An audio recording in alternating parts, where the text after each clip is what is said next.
आप देख रहे हैं मनी मंत्रा और अब शो के अगले आधे घंटे में हम देंगे आपके तमाम सवालों के जवाब। लेकिन इस बीच आपको बता दें कि शो लाइव है सोशल मीडिया पर।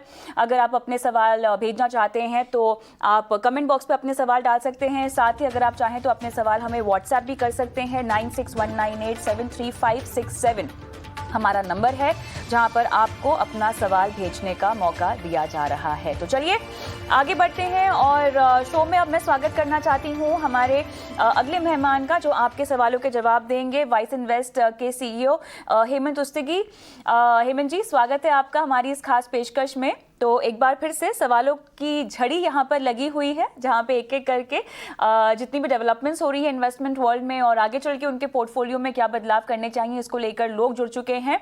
पहले दर्शक भी हमारे साथ फोन लाइन पर हैं। अभिषेक मल हमारे साथ फोन लाइन पर हैं। अभिषेक जी नमस्कार सर, कैसे हैं आप? आपसे लगातार बातचीत होती रहती है, आप काफी सवाल पूछते हैं हमसे। वैसे अच्छा लगा ये जानकर कि आपने एक बार फिर से अपना सवाल हमें पूछा है।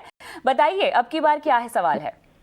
कविता जी, मेरा सवाल है कि मेरा एक म्यूचुअल फंड में इन्वेस्टमेंट है एलएनटी में, लेकिन अभी एलएनटी को एचएसबीसी ने टेक ओवर कर लिया। इससे हमारे फंड में क्या असर पड़ेगा? क्या मैं इस फंड को रिडीम कर लूं?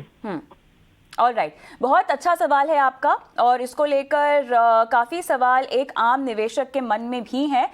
हेमंत जी, मैं आपके पास आऊँ उससे पहले बता दूं तमाम दर्शकों की, एचएसबीसी ने एलएनटी म्यूचुअल फंड को यहाँ पर ले लिया है, ख़रीद लिया है। और मुख्य तौर पे अगर हम देखें तो ये जो पूरी डील है इसमें कुल अगर हम एयूएम के लिहाज से देखें तो लगभग सितंबर तिमाही तक एलएनटी म्यूचुअल फंड के पास कुल 80,300 करोड़ का एयूएम था और एचएसबीसी का एयूएम लगभग 11,300 करोड़ का था।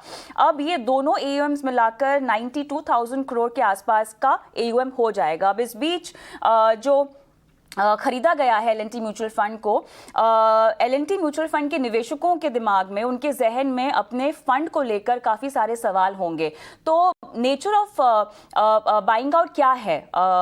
हेमंत जी, पहले तो मुझे ये समझना है जो एक्विजिशन किया गया है यहाँ पर डिटेल्स, क्योंकि काफ़ी टेक्निकल है, तो उसको थोड़ा सा आसान भाषा में आप समझाएं और किस तरह से इसको देखना चाहिए एक निवेशकों को, इसके बारे में बताएं।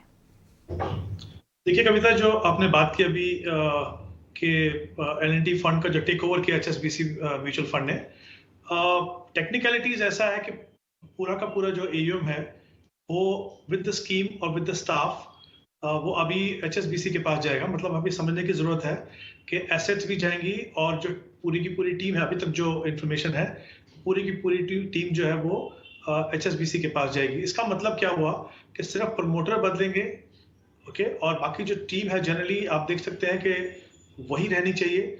और अगर ऐसा हुआ तो जाहिर सी बात है कि उसकी परफॉर्मेंस पे कोई फर्क नहीं पड़ेगा। अगर अभी तक आप एलएनटी की किसी म्यूचुअल फंड में थे, किसी स्कीम में थे और उसकी परफॉर्मेंस से खुश थे, तो कोई कारण नहीं कि आप जल्दबाजी में आपको लगे कि मैनेजमेंट चेंज हो गई तो उससे मेरे फंड की परफॉर्मेंस पे फर्क पड़ेगा। तो मैं सिर्फ ये कहना चाहूंगा कि जल्दबाजी मत कीजिए। जैसा मैंने कहा कि वही टीम उसको मैनेज करेगी वहां पे। और इन एनी केस एक चीज समझ लीजिए आप एज एन इन्वेस्टर कि जब भी किसी स्कीम का एक पोर्टफोलियो बनता है over a period of time, अगर कोई नया फंड मैनेजर भी उसको हैंडल करता है तो उसको इमीडिएटली चेंजेस नहीं होते। हो सकता है कि वो नया फंड मैनेजर उससे भी बेहतर हो। हालांकि इस केस में मुझे लगता है कि शायद पूरी वही टीम उसको मैनेज करेगी। अगर कोई नया फंड मैनेजर भी करता है तो आपको उसको थोड़ा समय देखना चाहिए देने के लिए। हमने जो पास्ट एक्सपीरियंस से देखा कविता, जब भी ऐसे टेक ओवर्स हुए हैं तो मैनेजमेंट जो है वो स्ट्रॉन्गर हैंड के पास जाता है, बड़ी टीम होती है, सिस्टम प्रोसेसेस बदलते हैं। तो ज्यादातर हमने देखा है कि जब भी ऐसी ट्रांजैक्शन हुई है इन्वेस्टर्स को उसका फायदा होता है, नुकसान नहीं होता है। तो मुझे लगता है कि जल्दबाजी नहीं करनी है और अपने फंड में बने रहिए। देखिए कि आगे जाके क्या परफॉर्मेंस पे फर्क पड़ता है। मेरे हिसाब से फर्क नहीं पड़ना चाहिए, और अगर नहीं पड़ता है और अभी तक अगर आप उनकी परफॉर्मेंस से खुश थे तो कोई कारण नहीं कि आप जल्दबाजी में इस फंड से निकलें। अच्छा हेमंत जी, अमूमन लोगों के जहन में ये सवाल होते हैं कि अगर हमारा फंड मैनेजर बदल गया तो हमारी जो स्कीम की एलोकेशंस है उसमें तब्दीली आ जाएगी। अभी तक क्योंकि वहाँ पर कुछ क्लैरिटी नहीं है और ना ही किसी बदलाव का कोई भी इशारा यहाँ पर दिया गया है। फंड मैनेजर में कोई बदलाव हो तो उसके मुताबिक क्या अपनी फंड को लेकर रणनीति हमें बदलनी चाहिए इस टेक ओवर के लिहाज से भी और अन्य तौर से भी, अगर मैं समझना चाहूँ तो? आई थिंक ये काफी इंपॉर्टेंट एस्पेक्ट है किसी भी इन्वेस्टर के लिए। काफी बार हमें लगता है कि एक फंड मैनेजर हमारा फंड मैनेज कर रहा है, अच्छी परफॉर्मेंस है, तो उसके जाने के बाद या कुछ अगर उसमें बदलाव हुआ तो हमारी परफॉर्मेंस पे कितना फर्क पड़ेगा। मैं एक चीज बताया था आपको कि फंड इंडस्ट्री में over the last many years now ज्यादातर जो फंड हाउसेज हैं वो एक इन्वेस्टमेंट कमेटी का जो कंसेप्ट है उसको फॉलो करते हैं। हाँ, ये बात सही है कि फंड मैनेजर को फ्रीडम होती है, कभी कभी उनका जो इंडिविजुअल स्टाइल है वो भी आप उनकी परफॉर्मेंस में दिखता है, पर तकरीबन जो है टीम की जो लोग हैं वो पार्टिसिपेट करते हैं उसके अंदर।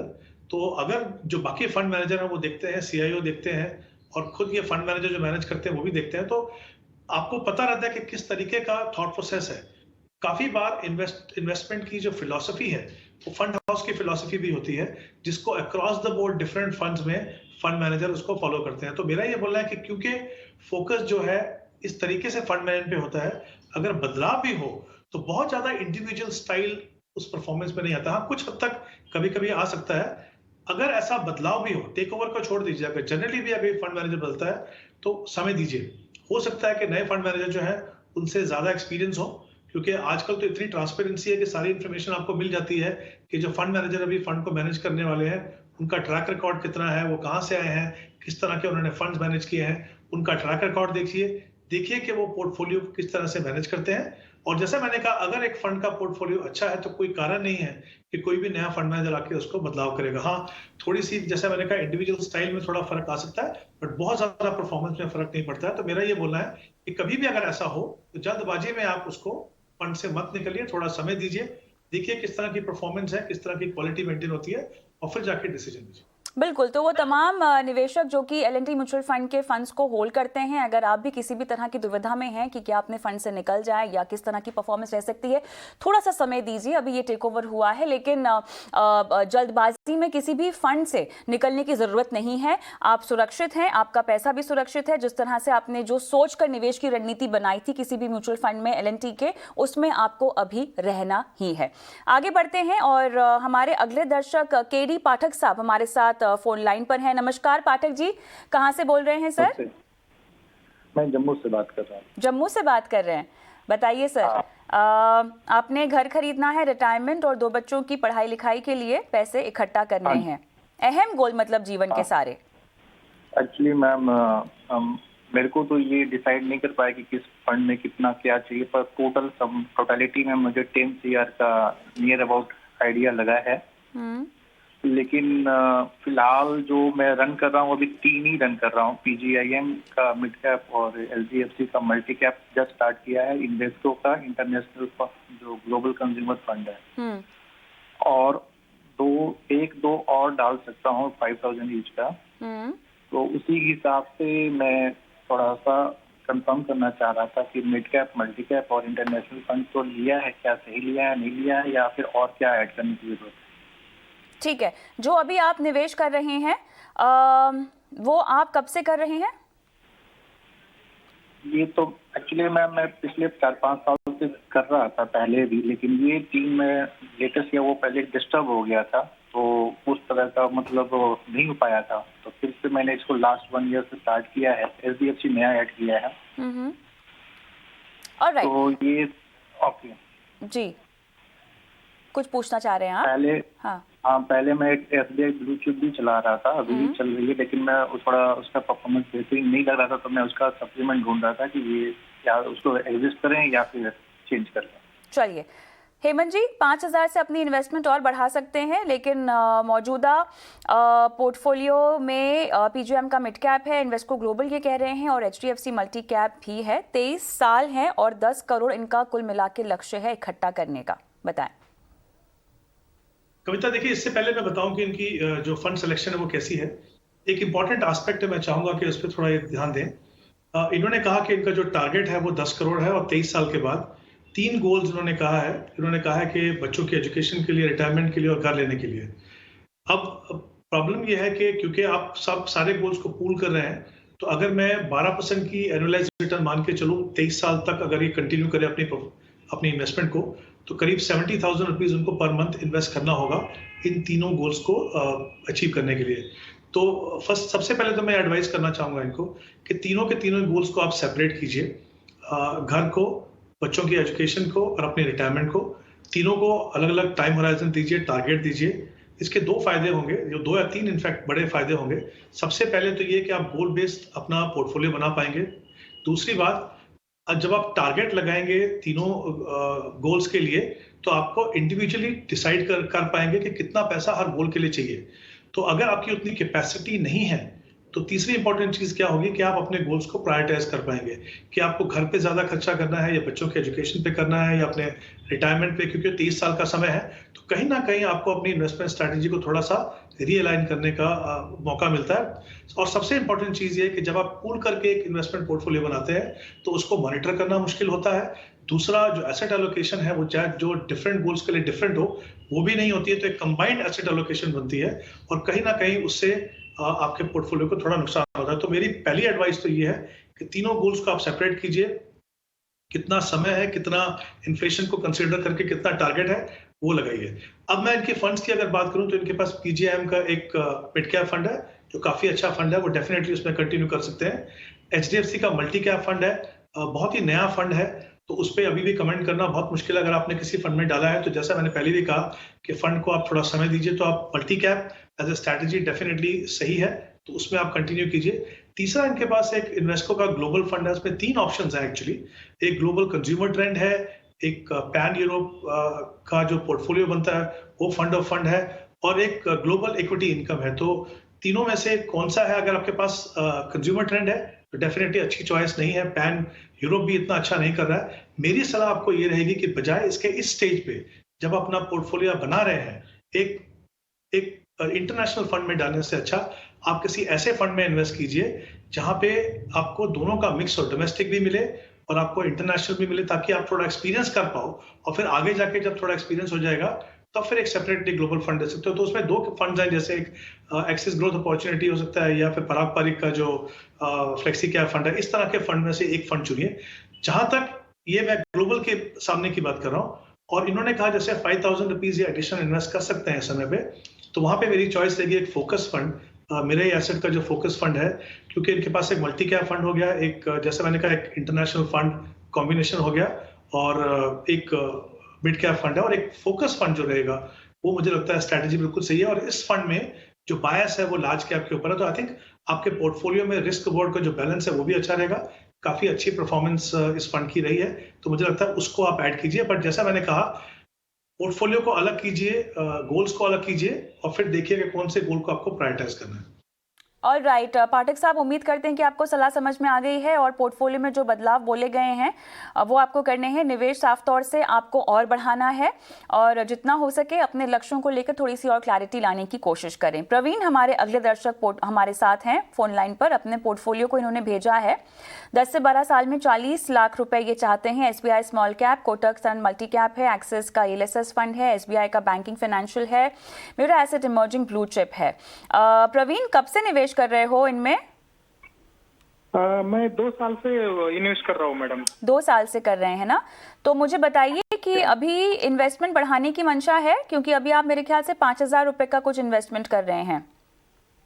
हाँ, अच्छा, मुझे अभी और 5,000 का इन्वेस्टमेंट करना है और 5,000 डालने हैं। और ये जो आपको 40 लाख रुपए चाहिए वो क्यों चाहिए 10 से 12 साल बाद? हाँ, मेरे बेटी अभी 6 साल की है, उसके लिए आगे चाहिए था। चलिए, बाहर भेजेंगे पढ़ाई करने के लिए बेटी को? हाँ जी, हाँ जी, हाँ जी। चलिए, अच्छा किया, कम से कम आप क्लियर हैं आपके लक्ष्य को लेकर। तो देखिए, एक बात तो तय है कि आपको इन्वेस्टमेंट बढ़ाना पड़ेगा, ठीक है, जो कि हेमंत जी आपको बखूबी समझाएंगे। और फंड मिक्स हालांकि कैसा होगा हेमंत जी? देखिए, यहाँ पे भी पहले मैं बताता हूँ कि इनका जो टारगेट है उसको पूरा करने के लिए कितना इन्वेस्ट करना पड़ेगा। इन्होंने कहा 40 लाख का इनका टारगेट है, 10 से 12 साल का समय है। यहाँ भी मैं चाहूंगा कि थोड़ा डेफिनेट अगर ये अपना टाइम होराइजन रखें तो ज्यादा फायदा होगा। अगर मैं 10 साल का टाइम होराइजन लेके चलता हूँ 12% के एनुअलाइज रिटर्न मान के, तो उनको तकरीबन 17,500 इन्वेस्ट करना होगा। और अगर यहीं पे 2 साल ज्यादा दें, जैसे उन्होंने कहा 12 साल दे सकते हैं, तब उनको 12,500 करना होगा। तो एक बार अगर आप डिसाइड कर लें कि मान लीजिए आपका जो टाइम होराइजन है वो 12 साल का है, तो करीबन आपको 12,500 की इन्वेस्टमेंट करनी है। आप 5,000 का ऑलरेडी इन्वेस्ट कर रहे हो और 5,000 का और कर सकोगे, तो थोड़ा सा मुझे लगता है गैप रहेगा। उसको भी आप कोशिश कीजिए कि जितना जल्दी हो सके अपने उसको आप इंक्रीज कीजिए ताकि अपने टारगेट तक आप पहुंच पाए। अगर मैं इनके अब एग्जिस्टिंग फंड्स की बात करूं, देखिए, इनके पास एक स्मॉल कैप फंड है SBI का, और एक उनके पास है SBI बैंकिंग एंड फाइनेंशियल। मुझे लगता है जब आप एक छोटा पोर्टफोलियो बना रहे हो, जब आपके गोल्स बहुत इंपॉर्टेंट हो और आप इतने एक्सपीरियंस इन्वेस्टर नहीं हो, तो सबसे पहली बात तो आपके पोर्टफोलियो में एक सेक्टर फंड नहीं होना चाहिए। तो एक तो वो उसको आप बदलिए, और small cap fund by itself आपका 20% वहां पे जा रहा है, तो मुझे लगता है कि आपके रिस्क रिवॉर्ड के हिसाब से वो ज्यादा थोड़ा एग्रेसिव है।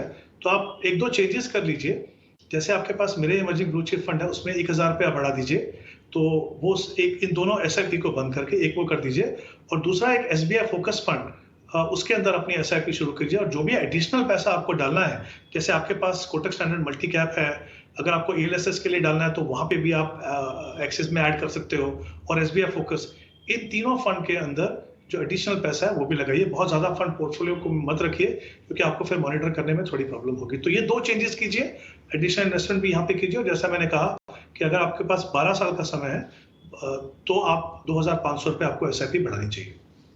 चलिए, SIP एकमात्र ऐसा तरीका है जो मेरे ख्याल से आपको निवेश में अनुशासन देता है, और साथ ही जो निवेशकों में डर होता है ना कि बाजार में निवेश करने के लिए आपको बहुत रकम की ज़रूरत होगी कहीं ना कहीं, इसलिए एक बेहतरीन व्हीकल है ये इन्वेस्टमेंट का।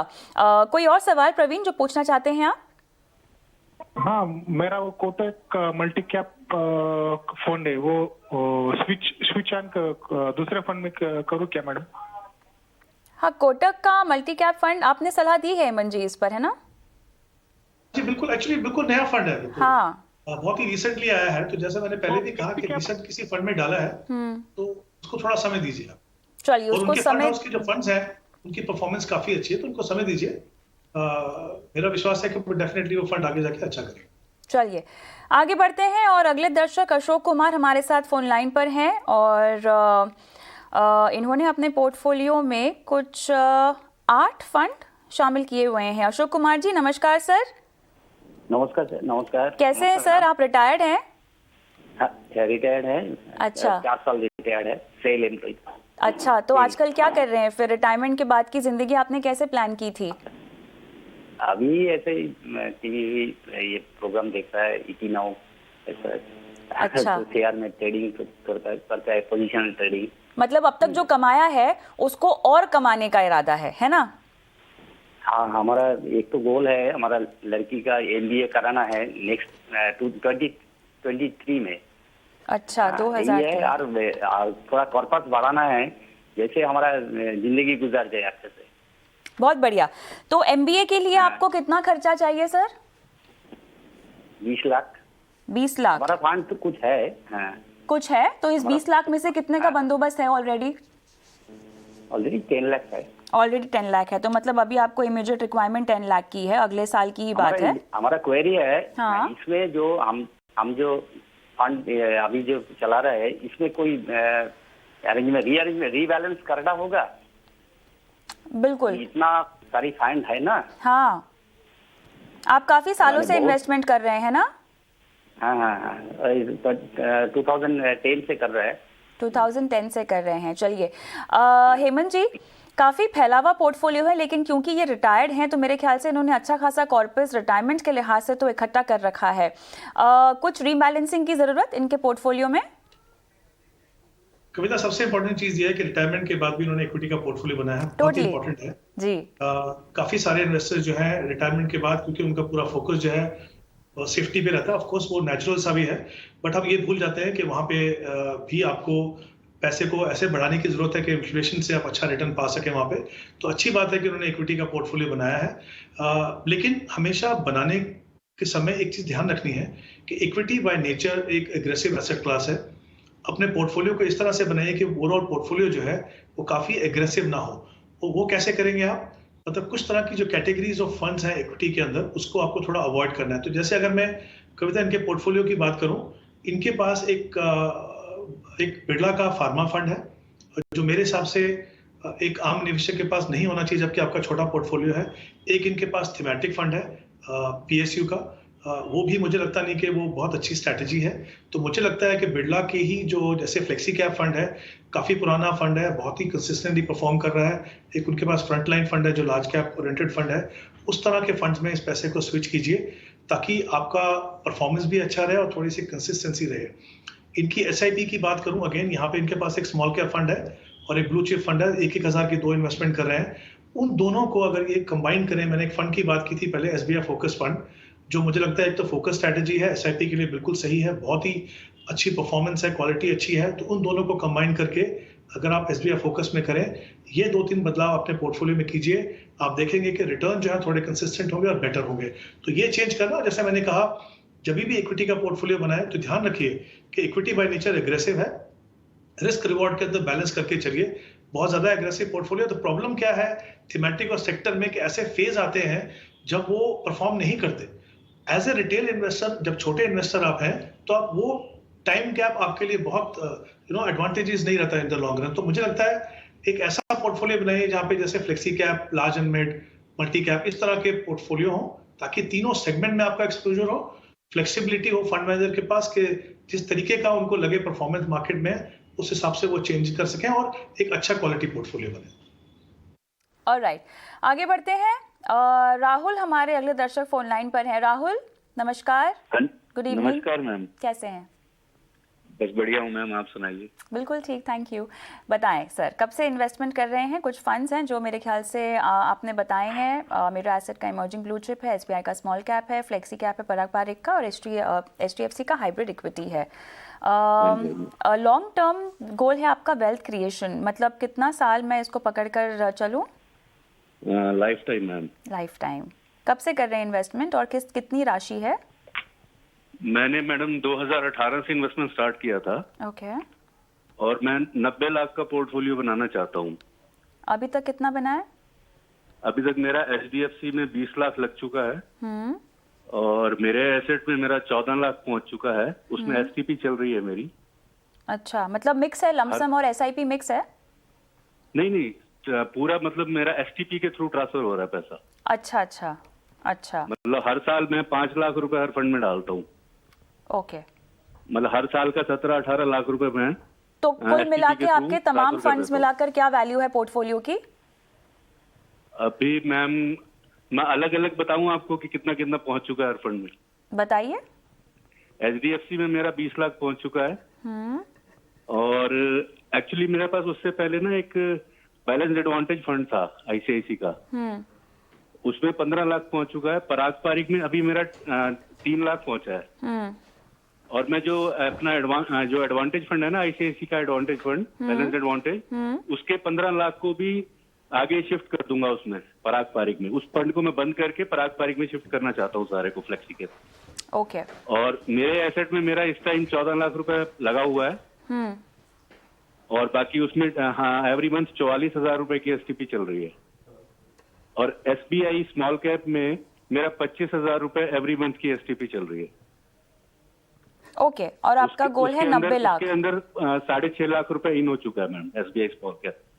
ओके, चलिए, तो जितना इन्वेस्टमेंट आपका चल रहा है उससे आपका 90 लाख का जो लक्ष्य है वो तो मुमकिन होता हुआ दिखाई दे रहा है। लेकिन हेमंत जी, फिलहाल जो इन्होंने ब्रेकअप दिया है अपने पोर्टफोलियो का, अपने 90 लाख के गोल से कितने करीब है? कविता, देखिए, सबसे इंपॉर्टेंट चीज है, इन्होंने कहा कि उनका जो गोल है वो वेल्थ क्रिएशन का है लॉन्ग टर्म में। अब लॉन्ग टर्म एक्चुअली एक बहुत वेग सी चीज है, तो मुझे लगता है लॉन्ग टर्म आपके लिए 5 साल भी हो सकता है, 10 साल भी हो सकता है और 20 साल भी हो सकता है। तो सबसे पहले तो मैं चाहूंगा कि राहुल, आप आपका जो लॉन्ग टर्म है उसको आप डिफाइन कीजिए in terms of definite number of years. कितने साल आपके पास है? वेल्थ क्रिएशन एक इंपॉर्टेंट गोल हो सकता है आपके लिए, लेकिन जैसा मैंने कहा, टाइम होराइजन जानना बहुत जरूरी है ताकि जो आपका जो पोर्टफोलियो मिक्स है वो बिल्कुल सही हो सके। दूसरी इंपॉर्टेंट चीज मैं आपको कहना चाहूंगा, जैसे आपने कहा कि आपके पास बैलेंस एडवांटेज फंड है, वो पैसा भी आप पराग पारिक में लगाएंगे। मैं ये मान के चल रहा हूँ कि आपके पास अभी लंबा समय है। एक बात ध्यान रखिए, सिस्टमैटिक इन्वेस्टमेंट बहुत ही इंपॉर्टेंट स्ट्रैटेजी है, क्योंकि एक तो वो आपको वॉलेटिलिटी का इंपैक्ट कम कराती है आपके पोर्टफोलियो पे, आपको एवरेजिंग का फायदा कराती है। लेकिन अगर आपके पास लमसम है और आपके पास 10 या 12 साल या उससे लंबा समय है, तो मुझे लगता है कि लमसम इन्वेस्टमेंट करने में भी कोई बुराई नहीं है। इनफैक्ट एक कॉम्बिनेशन जो है लमसम और सिस्टमैटिक का, अगर आप प्रोपोर्शनेटली सही करें तो मुझे लगता है सिस्टमैटिक से भी बेहतर आपको रिटर्न लॉन्ग रन में मिल सकता है। तो अगर आपके पास लमसम है तब भी अगर आप STP करते हो, तो एक बात का ध्यान रखिए कि over a period of time जब मार्केट ऊपर जाता है, तो वो जो जब मार्केट ऊपर जाता है उसका बेनिफिट आपको उतना नहीं मिलेगा, वो आपको लमसम से मिलेगा। तो प्रोपोर्शनेटली मुझे लगता है एटलीस्ट 30-40% तो आपको लमसम में डेफिनेटली डालना ही चाहिए, अगर आपका रुझान जो है सिस्टमैटिक के ऊपर है तब भी। तो ये 2 चीजों का आप ध्यान रखिए। आपके पोर्टफोलियो में जैसा आपने कहा मेरा ये asset blue chip emerging blue chip fund है, अच्छा फंड है, हाइब्रिड फंड भी ठीक है आपके पास। पराग पारिक का जो फ्लेक्सी कैप फंड है उसमें आपको इंटरनेशनल एक्सपोजर भी मिलता है, बिल्कुल सही फंड है। एक आपका SBI का स्मॉल कैप फंड है। अगेन मुझे नहीं मालूम कि आपके पास एग्जैक्टली कितना समय है, अगर बहुत ज़्यादा लंबा समय है, एग्रेसिव बनाना चाहते हो तो ये फंड अच्छा है, इसको आप रख सकते हो। उससे पहले मैंने शो में कहा था 1-2 बार के इसको बदलिए, वो सिर्फ इसलिए कि आपका छोटा पोर्टफोलियो आपके पास रिस्क प्रोफाइल आपका मैच नहीं करता। अगर ऐसा नहीं है, मान लीजिए आपको लगता है कि रिस्क थोड़ा ज़्यादा लगता है, स्मॉल कैप में वॉलेटिलिटी थोड़ी ज़्यादा है, तो एक mid cap fund Kotak emerging उसकी जगह पे अपने पोर्टफोलियो में रखिए। तो इन एक फंड को आप चुनिए डिपेंडिंग ऑन आपका टाइम होराइजन कितना। But in terms of strategy मैं डेफिनेटली चाहूंगा, क्योंकि आपके पास लमसम पैसा है तो डेफिनेटली कुछ प्रोपोर्शन आपको लमसम में इन्वेस्ट करना है और बाकी आप सिस्टमैटिकली इन्वेस्ट कीजिए। कॉम्बिनेशन में करेंगे रिटर्न आपको बेहतर मिलेगा। चलिए, और अपने पोर्टफोलियो की परफॉर्मेंस को मॉनिटर करते रहिए, ये आपको सलाह दी जा रही है। शो को लगभग समाप्त करने का समय हो गया है, लेकिन जाने से पहले हेमंत जी, निवेश गुरु मंत्र जानने का वक्त हो गया है।